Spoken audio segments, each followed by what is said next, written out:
बाबा से प्रार्थना करना है। आज बसंत पंचमी है।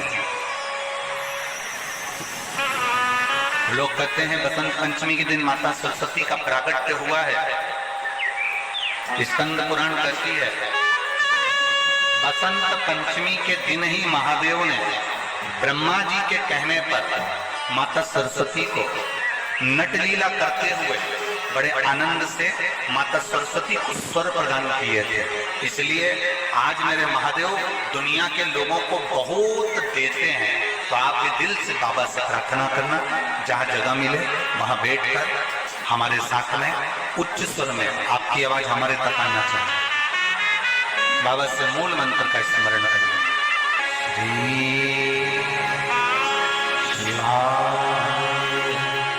नमस्ते। मेरा संपूर्ण देशवासियों को बसंत पंचमी की बहुत बहुत बधाई देते हैं। आप सबके जीवन में माता सरस्वती कल्याण करे और आपके जीवन में आनंद की अनुभूति करे। सरस्वती की आराधना करा कर। मेरा बच्चों से निवेदन है, कभी जिंदगी में अगर मौका मिल जाए और सरसों के फूल यदि आपके जीवन में आपको कहीं से प्राप्त हो जाए, सरसों के फूल जानते हो ना, पीला कलर का होता है सरसों का, आप प्रयास करो सरसों का फूल। जिस दिन माता सरस्वती का, मेरी बागेश्वरी का जिस दिन प्राकट्य उत्सव हो बसंत पंचमी का, उस समय पर माता सरस्वती का स्मरण कर कर वो सरसों का फूल आप देव अधिदेव महादेव को चढ़ाइए। जैसे माता सरस्वती को ज्ञान दिया था वैसा मेरा महादेव आपको भी ज्ञान दे। सरसों बच्चा पढ़ने में कमजोर होता है, उसके हाथ से सरसों के 31 फूल शंकर जी को चढ़ा दिए जाते हैं तो बच्चा पढ़ने में अव्वल निकल जाता है। उसके बच्चे को कभी नहीं कह सकते कि पढ़ने बैठ, वो खुद बैठेगा। और बाकी के सरसों के फूल आपको मालूम है कि रोग मुक्ति के लिए तो होते ही हैं। ये तो आपको पहले भी वर्णन किया महाराज कि जब कोई एकदम रोग आ जाए और डॉक्टर एकदम बोल दे कि ये रोग भारी आ गया है और इसकी जांचें जाएंगी और फिर ये कुछ भी हो सकता है, तो क्या करा जाता था कि 108 सरसों के फूल लाकर तुरंत शंकर भगवान को चढ़ाए जाते थे महाराज। तो चढ़ाने के बाद में रिपोर्ट अच्छी आती है। ऐसा नियम है। कहीं ठेका, कोई ठेकेदारी करते हैं ना, जो ठेका भरते हैं कि भाई मेरा टेंडर आना चाहिए, मेरा ये काम होना चाहिए, मेरी मल्टी बनना चाहिए, या मेरा ये काम के लिए जा रहा हूं, ये काम फतेह होना चाहिए, उसके सबके हाथ पैर जोड़ने से अच्छा एक काम करो, बस 108 सरसों के फूल उठाओ, शंकर जी का उद्धतेश्वर महादेव का नाम लिखो और छोड़ दो। शिव जी के ऊपर एक एक कर चढ़ा दो। वो ठेका तुम्हें ही मिलेगा, वो काम तुम्हारे पास ही आए। 2 सरस्वती का दर्शन आपको और हमको होता है। 2 सरस्वती का स्मरण आप और हम करते हैं। एक सरस्वती जो स्वयं श्वेत वस्त्र धारण करी है, हंस पर बैठी हैं और बड़े आनंद के साथ में माँ सरस्वती का सुंदर स्वरूप है। और एक सरस्वती ऐसी हैं जो नीला उनका स्वरूप है और नील सरस्वती के रूप में उनकी पूजा होती है। माँ नील सरस्वती 2 सरस्वती हुई हैं। एक जो ब्रह्मा जी के पास में आप माता ब्रह्माणी के रूप में माँ सरस्वती का दर्शन करते हो, कराए आप लोगों ने फोटो देखा है माँ सरस्वती का? जम के तो बोलो, सबने करा है ना। एक सरस्वती माता का वो स्वरूप और एक माँ सरस्वती का वो स्वरूप जो कंठ में रहकर माता का कलर नीला पड़ गया, जिसको माँ नील सरस्वती के नाम से पुकारा जाता है। बोल माँ नील सरस्वती माता की। जो माता का कलर नीला पड़ गया, माँ नीले स्वरूप में हो, माँ नील सरस्वती। महाराज ऋषि वशिष्ठ जी ने सबसे ज्यादा यदि साधना किसी की करी है तो माँ नील सरस्वती की करी है। माँ नील सरस्वती। और पूरे भारत में केवल उज्जैनी सांदीपनी ऋषि बाबा की भूमि, महाकाल राजा की धरा एक ऐसी है जहां पर पूरे भारत में केवल एक मंदिर ही मां नील सरस्वती का, बाग देवी का मंदिर आज भी उज्जैनी में अवंतिकापुरी में विराजमान है। पुरी में बाग देवी मां सरस्वती का, नील सरस्वती का मंदिर आज पूरे भारत। केवल एक सरस्वती है जिनका स्वरूप नीला है, जिनकी आराधना ऋषि वशिष्ठ जी ने करी है, जिनकी तप साधना, जिनकी आराधना स्वयं भगवान देवाधिदेव महादेव कहते हैं, सुनो हे जगत जननी पार्वती, हे तारा, 10 विद्याओं में से तुम एक विद्या हो और तुमने इस सरस्वती को प्रकट किया है, तुम्हारा ही स्वरूप है। मैं वर देता हूं, जो इस नील सरस्वती की आराधना, साधना, स्मरण, स्तोत्र जप करेगा, पाठ करेगा, उच्चारण करेगा, उसको कभी ज्ञान की, कभी बुद्धि की, कभी विवेक की, कभी कमी ना हो, कभी कभी। 108 सरसों के पुष्प से भगवान शंकर का श्रृंगार किया जाता है या शिव को समर्पित किया जाता है। अगर डॉक्टर बोल भी देता है कि ऐसा लग रहा है कि कोई बड़ी बीमारी आने वाली है, शरीर में कोई ऐसा रोग आने वाला है कि ये बहुत बड़ा रहेगा, हम उनको हमेशा कहते आए हैं कि प्रयास करना कि बसंत पंचमी के दिन सरसों के फूल 108 शंकर भगवान को चढ़ जाएं, उसके बाद जांच करवाना प्रारंभ करो, बड़ी बीमारी नहीं आएगी, बाबा उसको टाल नहीं देगा। उसका नाम महामृत्युंजय है, उसका नाम ही महामृत्युंजय।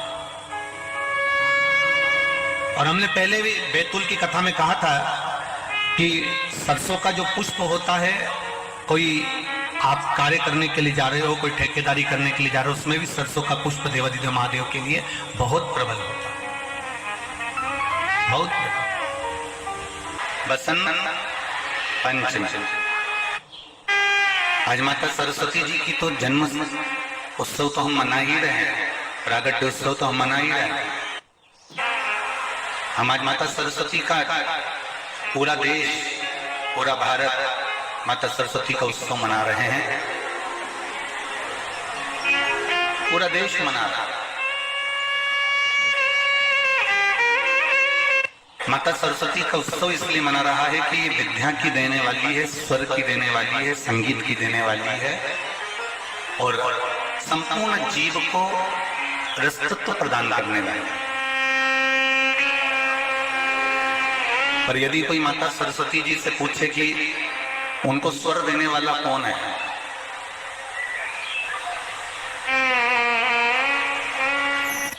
कोई माता सरस्वती जी से पूछे कि उनको वीणा वादनी का पद देने वाला कौन है,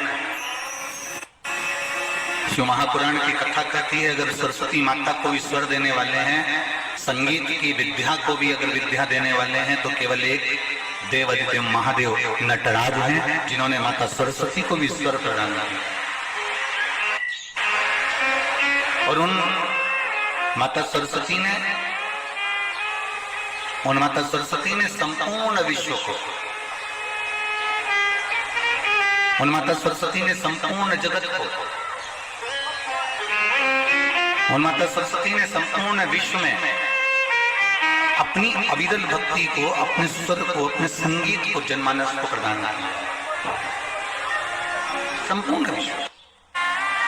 संपूर्ण विश्व का एक आनंद। और ये मानकर चलिए अगर सरस्वती माता के जीवन में भी स्वर की जरूरत पड़ी, माता सरस्वती के जीवन में भी उनको अगर कुछ ना कुछ अगर जरूरत पड़ी है, तो वो देवादिदेव महादेव के पास गई, भगवान शंकर से उन्होंने पाया।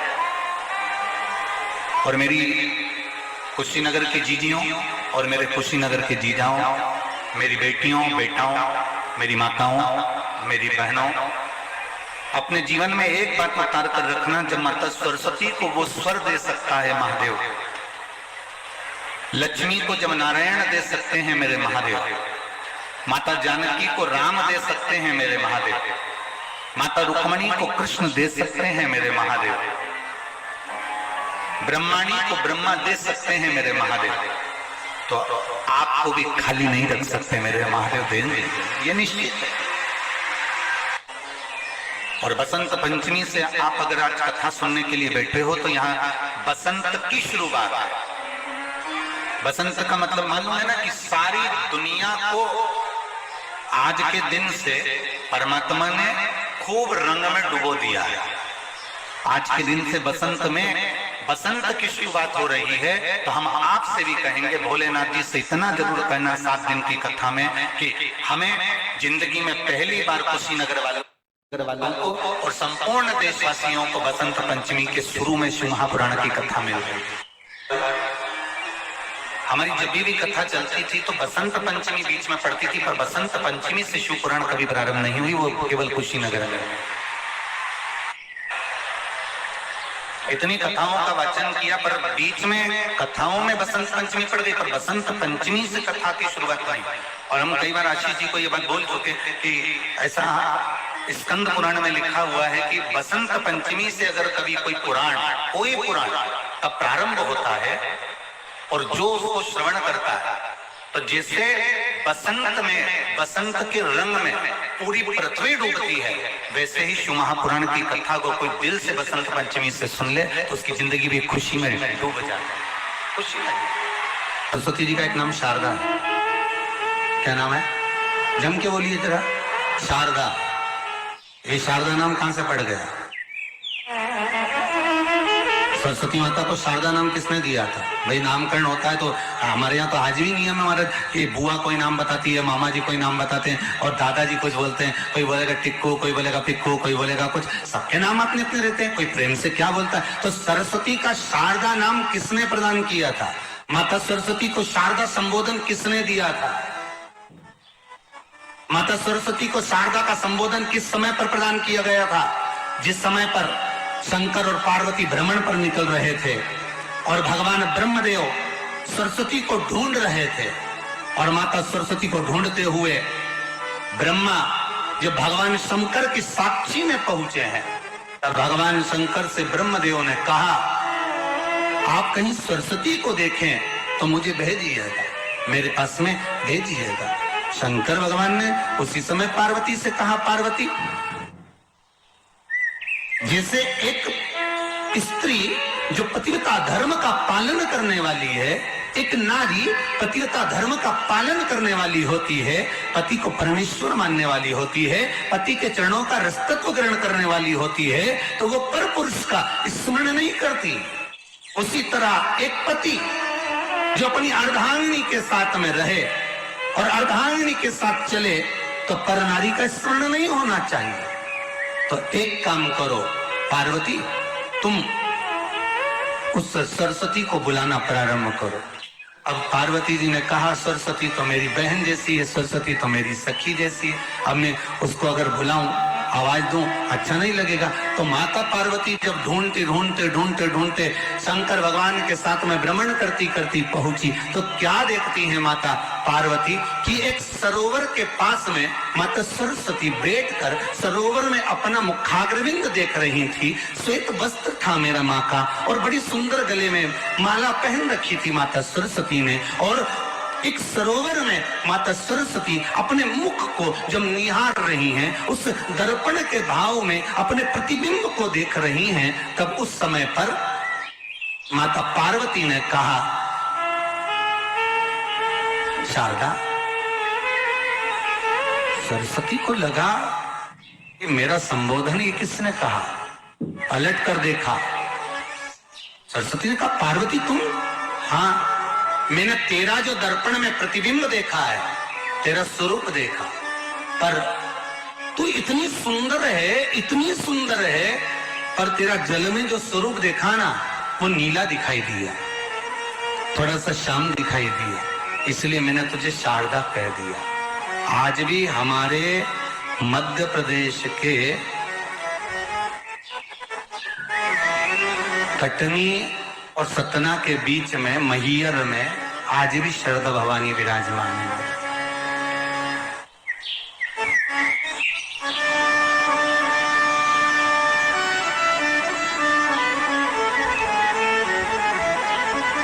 धार जिले में जाएंगे तो बाग क्षेत्र में मां बागेश्वरी, मां शारदा आज भी विराजमान। कहा, सरस्वती जी पूछी, पार्वती तुमने मेरे को शारदा क्यों कहा? क्योंकि तेरा जो प्रतिबिंब था वो श्याम नजर आ रहा था मुझे।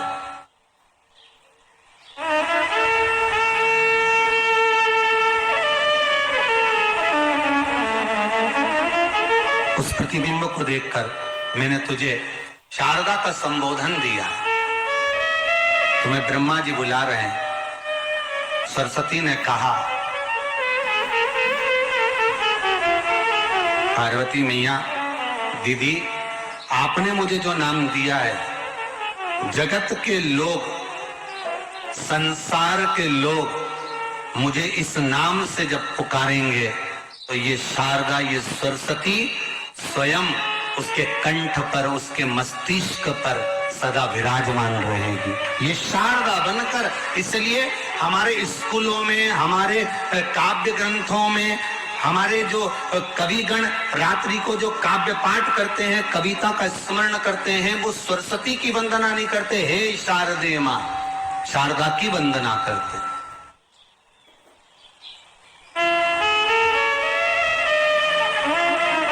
कभी आपसे कोई पूछ ले कि शारदा नाम पार्वती सरस्वती का कब पड़ा, तो आप बता सकते हैं कि ये माता शारदा नाम कोई सहज नहीं है। माँ ढूंढने के लिए जब निकली ब्रह्मदेव के कहने पर भगवान शिव के साथ भ्रमण करती, नाम का उच्चारण कोई सहज नहीं होता। कोई देखता होगा, दादाजी ने अगर किसी का नाम कुछ रखा तो कुछ सोच के रखा होगा, रखा जाता है तो उसके अनुकूल रखा जाता है कि हो सकता है कि वो नाम की क्या उसके मन में चल रहा होगा।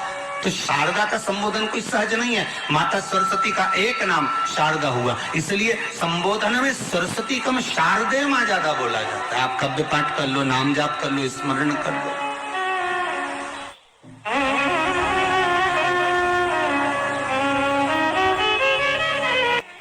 जो जिंदगी भर रोता है, शिव महापुराण की कथा कहती है, भगवान शंकर पार्वती जी से कह रहे हैं, सुनो पार्वती, जो हमेशा रोना रोता रहता है, मेरी दुकान नहीं चल रही, मेरा घर में ये हो गया, परिवार में ये हो गया, बेटे को ये हो गया, बेटी को ये हो गया, जो जिंदगी भर रोता रहता है, भगवान शंकर पार्वती जी से कहते हैं, दिन भर में सरस्वती एक बार मुख से निकलती है। जो दिन भर रोता है, किसी ना किसी चीज के लिए रोता ही रहता है, वो पूरी जिंदगी रोते रोते ही निकालता है। जो दुख आने पर भी कह दे कि परमात्मा है, भोलेनाथ जी बैठे हैं, मुझे टेंशन नहीं है, तो वो अपनी जिंदगी को खुश होकर जी लेता है। फिर उसको दुख नहीं झेलता, फिर उसको दुख नहीं। क्या 5 रुपए की बेलपत्र या 5 रुपए की राई या सरसों क्या हमारे जीवन को सुख दे सकते? मेरी जीजियों, दुनिया के लोगों की दृष्टि में ये केवल बेलपत्र है, केवल बेलपत्र। और जिसने दिल से अगर शिव पुराण सुनी होगी तो उसको मालूम होगा कि देवराज के प्राण बेलपत्र के पेड़ के नीचे छूट गए थे, तो वो चोर देवराज भी भगवान शंकर के कैलाश धाम चले गया था। केवल बेलपत्र के वृक्ष के नीचे प्राण छूट गए तो वो कैलाश धाम चले गए। सरसों का जो पुष्प होता है, सरसों का जो फूल होता है महाराज, अगर कोई व्यक्ति को किडनी या लीवर से जुड़ी हुई कोई तकलीफ होती है, या किसी व्यक्ति का एक्सीडेंट हो गया होता है और उसका कोई अंग रह गया हो, कोई शरीर का कोई भाग रह गया और वो काम नहीं कर रहा हो, जैसे किसी के पांव रह जाते हैं एक्सीडेंट के बाद, किसी का हाथ रह जाता है, या कोई अंग काम नहीं कर रहा हो, वहां ब्लड पहुंच नहीं रहा हो, वो जगह एकदम सुन्न हो गई हो, खाली पड़ गई हो, तो उसके लिए शिव महापुराण की कथा कहती है कि सरसों के पुष्प 11 शंकर जी के राइट भाग में, जहां शिव जी के गण दरवाजे के द्वारपाल मणिभद्र जिस जगह पर निवास करते हैं, कौन निवास करते हैं? मणिभद्र। शंकर जी के दरवाजे के द्वारपाल हैं मणिभद्र जी। तो मणिभद्र दरवाजे के द्वारपाल में राइट भाग में मणिभद्र जी विराजते हैं। मतलब राइट भाग कौन सा हुआ? जब आप मंदिर से बाहर निकलेंगे तो राइट भाग, मंदिर में प्रवेश करेंगे जब राइट नहीं होना चाहिए, आप मंदिर से जब जाएं तो राइट भाग। मतलब आप मंदिर से राइट से जाएंगे तो शंकर जी का भी राइट हो जाएगा, क्योंकि शिव जी ऐसे बैठे हैं तो शंकर जी का भी राइट हो गया, देवता उनका भी राइट हो गया, तो राइट भाग सीधा हाथ मणिभद्र जी का स्थान। 11 सरसों के पुष्प मणिभद्र के उस द्वार पर आप रख दीजिए, और मणिभद्र के द्वार पर रखकर अंदर जाकर 108 वापिस जब आप बाहर निकल रहे हैं, ये पुष्प आप रखने के बाद एक बार बाहर जाएंगे, फिर वापिस आएंगे मणिभद्र रखने के बाद, और अंदर जाकर 108 सरसों के पुष्प शंकर को समर्पित करेंगे महाराज। उस सरसों के पुष्प जो शिव जी को आप समर्पित कर रहे हैं उसको वापस लेकर आएंगे, श्री शिवाय नमस्तुभ्यम बोलकर उस सरसों के पुष्प को महाराज सरसों के तेल की बोतल में उसको डाल लीजिए। शंकर भगवान को किसी भी प्रदोष में, शाम के समय प्रदोष काल में उस तेल को वापस ले जाकर चढ़ा दीजिए शिव जी को, उसको वापस लेकर आ जाइए। उस तेल का प्रयोग आप नाभि में डालिए और जो शरीर काम नहीं कर रहा उस स्थान पर कम से कम 15 दिन 20 दिन तक उसकी मालिश करना प्रारंभ करिए। बाबा चाहेगा तो चलाने का प्रयास कर देगा और वो अंग वो शरीर काम करने लगे। में हाथ में कंपन हो रहा है, पांव चलते नहीं बन रहा है, शरीर हाँप ज्यादा भरा रही है, खूब ज्यादा शरीर चल नहीं पाता, थोड़ी थोड़ी देर में हाँपड़ी भरा जाती है, हाँप भरा जाती है, या पीछे से रीढ़ की हड्डी दुखना प्रारंभ हो जाती है, तो उसके लिए सरसों के फूल 108 भगवान शंकर के मंदिर में कृष्णेश्वर महादेव का नाम लेकर 108 सरसों के फूल एक एक कर कर कृष्णेश्वर बाबा को समर्पित कर दो। उसी फूल को उठाकर नंदी जो मंदिर में है उसका पीठ का ऊपर का एक भाग होगा, नंदी के पीठ पर अग्र भाग ऊपर का होता है, उस भाग को वो 108 सरसों के फूल छुआ दो, उसको सूखने डाल दो। सूखने के बाद वो सरसों के फूल का थोड़ा थोड़ा सा भाग सुबह के समय पर खाली पेट जरा सा भाग रोज खाना प्रारंभ करो। 21 दिन तक 20 दिन तक अगर आपने रोज खाया, आपके हाथ का कंपन और जो महाराज सरस्वती का दिन, जिस दिन जो बच्चा पढ़ने में कमजोर होता है उसके हाथ से बसंत पंचमी के दिन सरसों के 31 फूल शंकर जी को चढ़ा दिए जाते हैं तो बच्चा पढ़ने में अव्वल निकल जाता है। उसके बच्चे को कभी नहीं कह सकते कि पढ़ने बैठ, वो खुद बैठेगा। केवल आज बसंत पंचमी का दिन एक ही दिन चढ़ता है और बात सरसों के पुष्प से भगवान शंकर का श्रृंगार किया जाता है या शिव को समर्पित किया जाता है।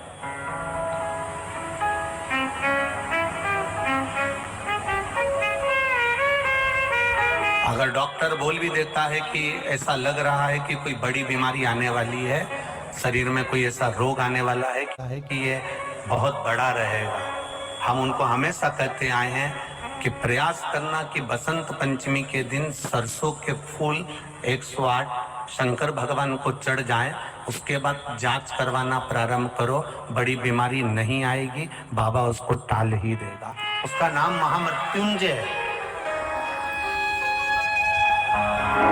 उसका नाम ही महामृत्युंजय। और हमने पहले भी बैतूल की कथा में कहा था कि सरसों का जो पुष्प होता है, कोई आप कार्य करने के लिए जा रहे हो, कोई ठेकेदारी करने के लिए जा रहे हो, उसमें भी सरसों का पुष्प देवाधिदेव महादेव के लिए बहुत प्रबल होता है, बहुत। ठीक है, भ्रमण का समय भी है ब्रह्म मुहूर्त। आज भी हमारे यहाँ के बुजुर्ग कहते हैं जरा पढ़ने के लिए सुबह उठा कर, बोलते कि नहीं बोलते?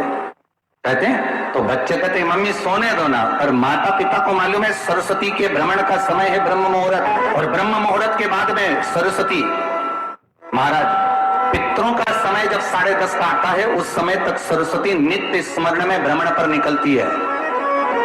सुबह ब्रह्म मुहूर्त से लेकर सुबह 10:30 बजे तक बच्चा जिस चीज को पढ़ेगा वो भूल नहीं सकता, ये पक्की गारंटी है। इसलिए स्कूलों का जो समय होता था वो सुबह का होता था, स्कूलों का समय दिन का नहीं होता था। आज बसंत पंचमी है इसलिए तो थोड़ा ज्ञात आ गया। उसका एक समय है सरस्वती का, कौन सा समय है? सुबह ब्रह्म मुहूर्त से लेकर जब पितरों का समय चालू होता है। पितरों का समय कौन सा है? 10:30 से 11:30, 12 बजे तक मान लो अपन, ये पितरों का समय। तो उस पितरों के समय से पहले माता सरस्वती का समय, उस पितरों से पहले माता लक्ष्मी का समय, ये निश्चित है। दरिद्रता का समय निश्चित है। तो माता अपने बच्चों को कहती है सुबह हो गई चलो उठाओ, सुबह सुबह पढ़ लोगे तो याद रहेगा। माँ भी पिता को याद है कि सुबह का समय ब्रह्म मुहूर्त का समय सरस्वती का होता, उठाओ याद करो। उठाया गया, बच्चों को पढ़ाया गया। सुबह का जो समय महाराज एकाजी का दिन है, बसंत पंचमी का दिन महाराज, सरस्वती का दिन, जिस दिन जो बच्चा पढ़ने में कमजोर होता है उसके हाथ से बसंत पंचमी के दिन सरसों के 31 फूल शंकर जी को चढ़ा दिए जाते हैं तो बच्चा पढ़ने में अव्वल निकल जाता है। उसके बच्चे को कभी नहीं कह सकते कि पढ़ने बैठ, वो खुद बैठेगा। केवल आज बसंत पंचमी का दिन, एक ही दिन चढ़ता है, और बाकी के सरसों के फूल आपको मालूम है कि रोग मुक्ति के लिए तो होते ही हैं। ये तो आपको पहले भी वर्णन किया महाराज कि जब कोई एकदम रोग आ जाए और डॉक्टर एकदम बोल दे कि ये रोग भारी आ गया है और इसकी जांचें जाएंगी और फिर ये कुछ भी हो सकता है, तो क्या करा जाता था कि 108 सरसों के फूल लाकर तुरंत शंकर भगवान को चढ़ाए जाते थे महाराज। तो चढ़ाने के बाद में रिपोर्ट अच्छी आती है। ऐसा नियम है। कहीं ठेका कोई ठेकेदारी करते ना, जो ठेका भरते हैं कि भाई मेरा टेंडर आना चाहिए, मेरा ये काम होना चाहिए, मेरी मल्टी बनना चाहिए, या मेरा ये काम के लिए जानो ये काम फतेह होना चाहिए, उसके सबके हाथ पर जोड़ने से अच्छा एक काम करो, बस 108 सरसों के फूल उठाओ, शंकर जी का उद्धतेश्वर महादेव का नाम लो और छोड़ दो, शिव जी के ऊपर एक एक कर चढ़ा दो, तो ठेका तुम्हें ही मिलेगा, वो काम तुम्हारे पास ही आए। बस केवल अवधूतेश्वर अर्थात ये जो क्रम है, ये वो क्रम तो 108 सरसों के फूल का कभी भी कर सकते हो, पर जो ये बच्चों के लिए किया जाता है वो केवल बसंत पंचमी के दिन ही होता है। महाराज आज ही के सरसों का पुष्प समर्पित किया भगवान शिव, आनंद की राशि है महाराज। सरस्वती सुबह ब्रह्म मुहूर्त में निकली,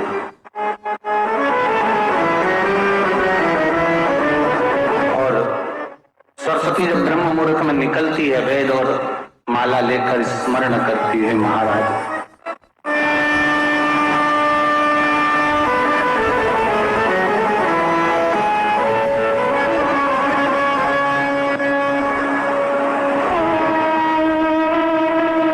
भ्रमण करती करती शारदा सरस्वती जब निकली,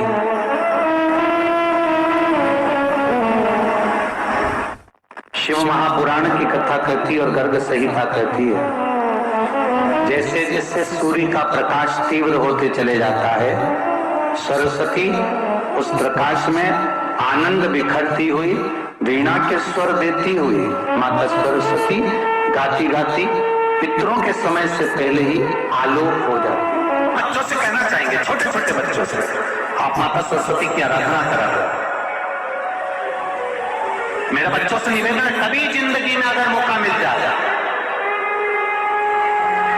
और सरसों के फूल यदि आपके जीवन में आपको कहीं से प्राप्त हो जाए, सरसों के फूल जानते हो ना, पीला कलर का होता है सरसों का फूल, आप प्रयास करो सरसों का फूल। जिस दिन माता सरस्वती का, मेरी बागेश्वरी का जिस दिन प्राकट्य उत्सव हो बसंत पंचमी का, उस समय पर माता सरस्वती का स्मरण कर कर वो सरसों का फूल आप देव महादेव को चढ़ाइए। जैसे माता सरस्वती को ज्ञान दिया था, वैसा मेरा महादेव आपको भी ज्ञान दे। वो सरसों का फूल आप देव महादेव को समर्पित।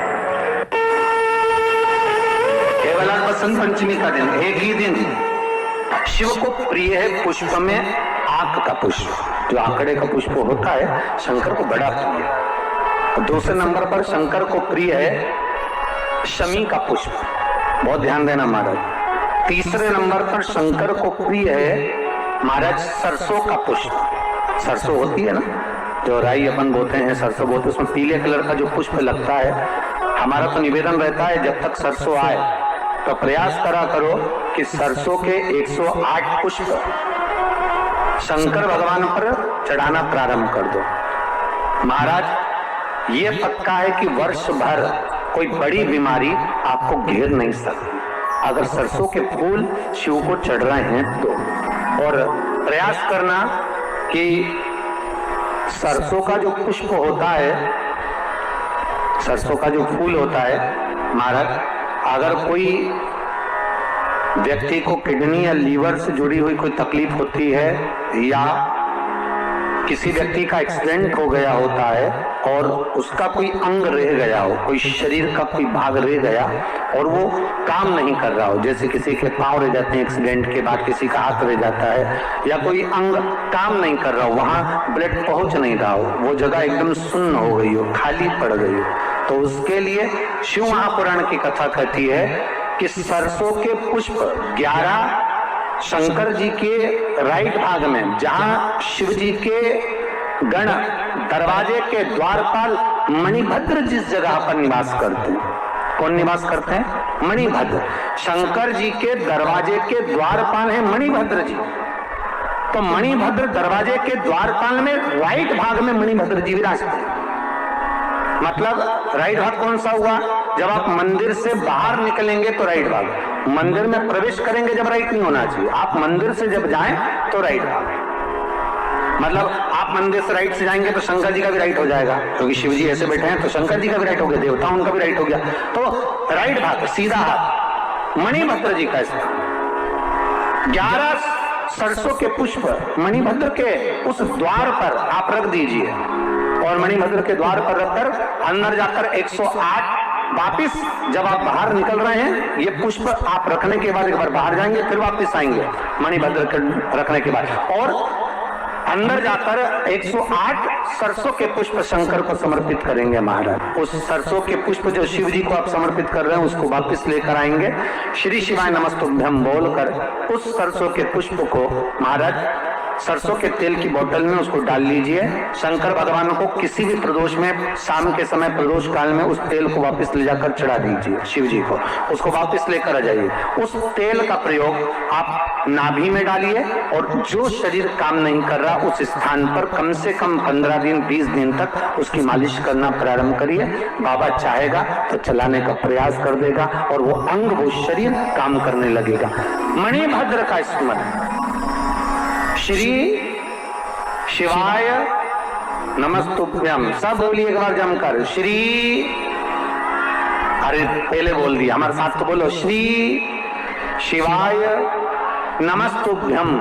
भगवान शिव के मंत्र का स्मरण कर कर करते सरसों का जो पुष्प है उसमें आनंद की अनुभूति है, आनंद की अनुभूति। सरस्वती जी का एक नाम शारदा है। क्या नाम है? जम के बोलिए जरा, शारदा। ये शारदा नाम कहां से पड़ गया? सरस्वती माता को शारदा नाम किसने दिया था? भाई नामकरण होता है तो हमारे यहाँ तो आज भी नियम है हमारे कि बुआ कोई नाम बताती है, मामा जी कोई नाम बताते हैं, और दादाजी कुछ बोलते हैं, कोई बोलेगा टिक्को, कोई बोलेगा पिक्को, कोई बोलेगा कुछ, सबके नाम अपने अपने रहते हैं, कोई प्रेम से क्या बोलता है। तो सरस्वती का शारदा नाम किसने प्रदान किया था? माता सरस्वती को शारदा संबोधन किसने दिया था? माता सरस्वती को शारदा का संबोधन किस समय पर प्रदान किया गया था? जिस समय पर शंकर और पार्वती भ्रमण पर निकल रहे थे और भगवान ब्रह्मदेव सरस्वती को ढूंढ रहे थे, और माता सरस्वती को ढूंढते हुए ब्रह्मा जब भगवान शंकर की साक्षी में पहुंचे हैं, तब भगवान शंकर से ब्रह्मदेव ने कहा, आप कहीं सरस्वती को देखें तो मुझे भेजिएगा, मेरे पास में भेजिएगा। शंकर भगवान ने उसी समय पार्वती से कहा, पार्वती,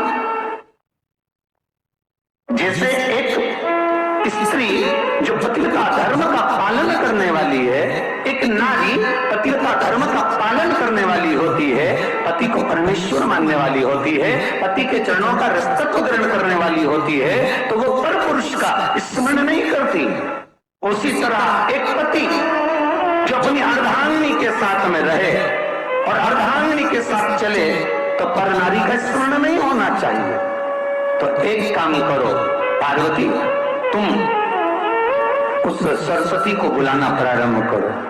अब पार्वती जी ने कहा, सरस्वती तो मेरी बहन जैसी है, सरस्वती तो मेरी सखी जैसी है, अब मैं उसको अगर बुलाऊं, आवाज दूं, अच्छा नहीं लगेगा। तो माता पार्वती जब ढूंढते ढूंढते ढूंढते ढूंढते शंकर भगवान के साथ में भ्रमण करती करती पहुंची, तो क्या देखती है माता पार्वती कि एक सरोवर के पास में माता सरस्वती बैठकर सरोवर में अपना मुखाग्रविंद देख रही थी। श्वेत वस्त्र था मेरा माँ का, और बड़ी सुंदर गले में माला पहन रखी थी माता सरस्वती ने, और एक सरोवर में माता सरस्वती अपने मुख को जब निहार रही हैं, उस दर्पण के भाव में अपने प्रतिबिंब को देख रही हैं, तब उस समय पर माता पार्वती ने कहा,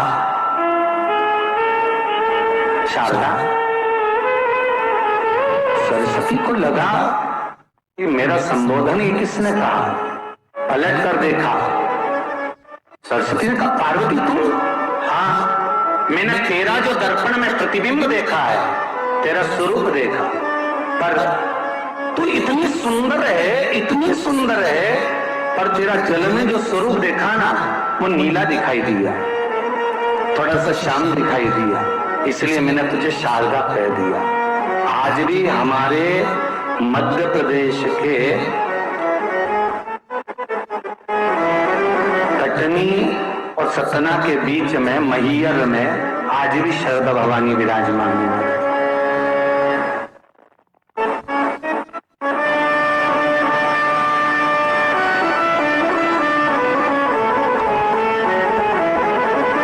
धार जिले में जाएंगे तो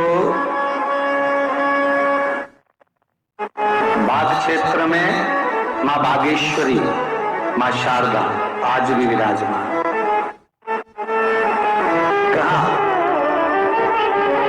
सरस्वती जी पूछी, पार्वती तुमने मेरे को शारदा क्यों कहा? क्योंकि तेरा जो प्रतिबिंब था वो शाम नजर आ रहा था मुझे।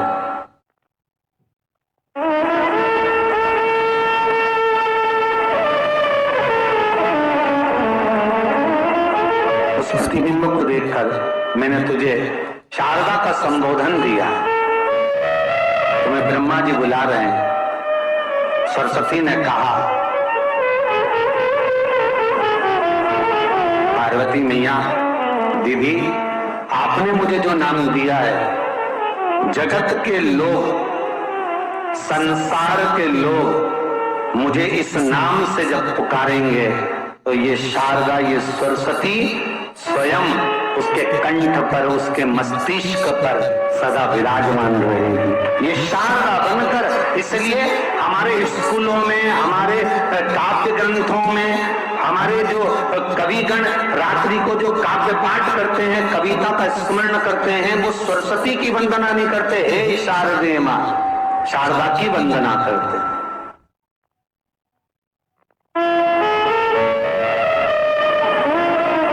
कभी आपसे कोई पूछ ले कि शारदा नाम पार्वती सरस्वती का कब पड़ा, तो आप बता सकते कि ये माता शारदा नाम कोई सहज नहीं है। मां ढूंढने के लिए जब निकली ब्रह्मदेव के कहने पर भगवान शिव के साथ भ्रमण करती, नाम का उच्चारण कोई सहज नहीं होता। कोई देखता होगा, दादाजी ने अगर किसी का नाम कुछ रखा है तो कुछ सोच के रखा होगा, पिताजी ने अगर कुछ रखा है तो उसके मन में कुछ आया होगा तो रखा होगा, मम्मी ने अगर कोई नाम रखा है तो उसने कोई विचार करके रखा होगा। कोई नाम अगर किसी का रखा जाता है तो उसके अनुकूल रखा जाता है कि हो सकता है कि वो नाम की क्या उसके मन में चल रहा होगा। तो शारदा का संबोधन कोई सहज नहीं है। माता सरस्वती का एक नाम शारदा हुआ, इसलिए संबोधन में सरस्वती कम शारदे मां ज्यादा बोला जाता है। आप कब्द पाठ कर लो, नाम जाप कर लो, स्मरण कर लो। सोना आपको कुछ नहीं चाहिए, मेरे शंकर को चाहिए क्या? अगर आपके जीवन में ऐसा लगे कि बहुत बड़ी बीमारी आ गई और आपके घर का व्यक्ति वेंटिलेटर पर पड़ा हुआ है, तो शमी के वृक्ष के फूल ले आओ 7, और शमी के वृक्ष के 7 फूल लाकर एक एक फूल शंकर भगवान को श्री शिवाय नमस्तुभ्यं कहकर उस व्यक्ति के लिए जो पड़ा हुआ है, अंतिम सांसें गिन रहा है, जिसको अटैक आ गया, अंतिम सांसों में जो गिन रहा है, उसके नाम से भगवान शंकर पर चढ़ाना प्रारंभ कर दो। मात्र 7 पुष्प, उस शमी के वृक्ष के 7 पुष्प आप शिव को समर्पित करिए, उसका नाम और गोत्र बोलकर, और भगवान शंकर का मूल मंत्र श्री शिवाय, जम के बोलिए श्री शिवाय नमस्तुभ्यं बोलकर एक एक शमी का फूल शंकर पर चढ़ाना प्रारंभ कर दो। फिर आगे वो विश्वनाथ की मर्जी है, वो प्राण कैसे लेकर वापिस आता है, उस काल से छुड़ाकर महाकाल कैसे लाता है, ये वो जाने। आपका फर्ज केवल आप अदा करिए। जब अंत में डॉक्टर भी हार जाते हैं, जब अंत में डॉक्टर भी कह देते हैं कि अब हमारे बस का नहीं है, अब तो उस परमात्मा के हाथ में, मतलब डॉक्टर को भी मालूम है कि एक को डॉक्टर बैठा हुआ, एक डॉक्टर और है, तो बस वो थोड़ा सा दूर तो रहता है पर करीब भी बहुत है। कई लोग कहते हैं गुरुजी वो कैलाश पर रहता है बहुत, तो उनको बुलाएंगे तो आएंगे। हमने कहा कैलाश पर तो रहता ही नहीं है, जहाँ भक्त है वहां भगवान, तो दूर तो रहता ही नहीं। आप तो बस केवल उसको बुलाने का प्रयास करिए, आप दिल से बस उसको हाजिर, वो दिल से बुलाओ तो उसको। श्री शिवाय नमस्तुभ्यं, श्री शिवाय नमस्तुभ्यं, श्री शिवाय नमस्तुभ्यं, बसंत पंचमी के दिन शिव मंदिर में आप लोग 108 पुष्प चढ़ाएं। बच्चों की बुद्धि भी तेज होगी और दुख तकलीफ सब दूर होंगे। तो देखिए प्रदीप मिश्रा जी अपने वॉइस में बता रहे हैं, आप लोग ध्यान से सुनिए और श्री शिवाय नमस्तुभ्यम बोलकर सरसों के 108 पुष्प शिवलिंग को समर्पित करें। अपना कामना बोलकर आपकी मनोकामना जल्द ही पूरी होगी। श्री शिवाय नमस्तुभ्यम, श्री शिवाय नमस्तुभ्यम, श्री शिवाय नमस्तुभ्यम, श्री शिवाय नमस्तुभ्यम, श्री शिवाय नमस्तुभ्यम, श्री शिवाय नमस्तुभ्यम, श्री शिवाय नमस्तुभ्यम, श्री शिवाय नमस्तुभ्यम, श्री शिवाय नमस्तुभ्यम। हर हर महादेव, हर हर महादेव।